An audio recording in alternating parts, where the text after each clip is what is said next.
नमस्कार साथीहरु, स्वागत छ मेरो युट्युब च्यानलमा। र साथीहरु, भर्खरै एसईए को रिजल्ट आयो र साथीहरु तपाईले चाहिँ रिटोटलिङ गर्न चाहनुहुन्छ। अब कति साथीहरुले चाहिँ जुन तपाईले चाहिँ प्रश्न उत्तर लेख्नु भयो र साथीहरु आफूले अब सोचेको अनुसार मार्क तपाईले चाहिँ प्राप्त गर्नु भएन भने तपाईको चाहिँ अब एनजे आएको छ। अब तपाई चाहिँ फुल कन्फिडेन्स तपाई माथि छ र तपाईलाई लाग्छ म पास छु र तपाईको एनजे आएको छ र तपाईको चाहिँ अब मार्क ग्रेड तपाईको चाहिँ कम आएको छ भने तपाई चाहिँ रिटोटलिङ गर्न सक्नुहुन्छ। र साथीहरु तपाईले चाहिँ रिटोटलिङ कसरी गर्ने आजको यस भिडियोमा तपाईहरुले चाहिँ साथीहरु म सिकाउँछु रिटोटलिङ कसरी हामीले चाहिँ आफै कसरी गर्न सकिन्छ। हामीले चाहिँ कुनै स्कुल जानु पर्दैन र हामीले चाहिँ कुनै एनएबी अफिस हामीले चाहिँ जानु पर्दैन। हामीले चाहिँ आफ्नै मोबाइलबाट हामीले चाहिँ रिटोटलिङ गर्न सकिन्छ। र साथीहरु तपाईले चाहिँ रिटोटलिङ गर्ने बेलामा तपाईले चाहिँ अब साथीहरु तपाईले चाहिँ पैसा पनि लाग्छ पर सब्जेक्टको।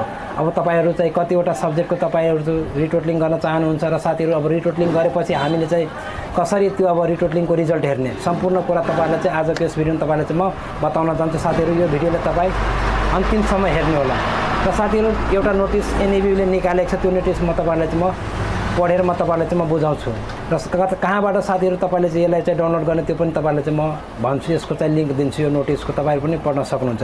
र साथीहरु सर्वप्रथम तपाईले चाहिँ अब तपाईले चाहिँ अब रिटोटलिङ गर्नको लागि तपाईले चाहिँ www.se.gov.np वेबसाइटमा तपाईले चाहिँ जानुपर्ने हुन्छ।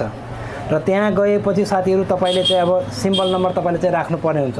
र साथीहरु सिम्बल नम्बर राखेपछि त्यसपछि तपाईले चाहिँ यहाँ अब कुन सब्जेक्टको तपाई चाहिँ अब रिटोटलिङ गर्न चाहनुहुन्छ त्यो सब्जेक्टमा तपाईले चाहिँ क्लिक गर्नुपर्ने हुन्छ, ठिक लगाउनु पर्ने हुन्छ। त्यसपछि साथीहरु तपाईले चाहिँ पेमेन्ट तपाईले चाहिँ गर्नुपर्ने हुन्छ। अब पेमेन्ट तपाईको अब यस्तै हुन्छ 350 400 यस्तै 500 रुपैयाँ हुन्छ पर सब्जेक्टको तपाईले चाहिँ।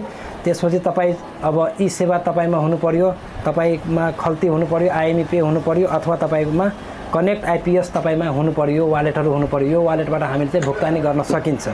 र साथीहरु तपाईले चाहिँ अब रिटोटलिङ गर्नुहुन्छ अनि तपाईले चाहिँ कन्फर्मेसन तपाईको चाहिँ मेसेज आउँछ, तपाईको मोबाइलमा मेसेज आउँछ तपाईले चाहिँ। त्यसपछि साथीहरु अब हामीले सबै अब प्रक्रिया गरेपछि साथीहरु अब हामीले चाहिँ रिटोटलिङको अब रिजल्ट कसरी हेर्ने हामी साथीहरु अब हामीले चाहिँ www.se.gov.np वेबसाइटमा गएर हामीले चाहिँ अब जुन सब्जेक्टको हामी चाहिँ रिटोटलिङ गरेका छौं त्यो सब्जेक्टको हामी चाहिँ त्यहीबाट हामीले चाहिँ रिजल्ट पनि हेर्न सकिन्छ। र साथीहरु तपाईले चाहिँ एसई रिलेटेड अझै पनि तपाईले चाहिँ कुनै जानकारी चाहिएको छ भने तपाई चाहिँ मेसेज गर्न सक्नुहुन्छ, मलाई तपाईले चाहिँ डाइरेक्टली पनि मेसेज गर्न सक्नुहुन्छ। र साथीहरु तपाईले चाहिँ कमेन्टको थ्रु पनि मलाई चाहिँ मेसेज गर्न सक्नुहुन्छ, म तपाईहरुको चाहिँ मेसेजको 100% जवाफ दिनेछु। र साथीहरु यस्तै भिडियो हेर्नको लागि प्रमोद चौधरी युट्युब च्यानललाई सब्स्क्राइब गर्न चाहिँ नबिर्सिनु होला। हस्त धन्यवाद।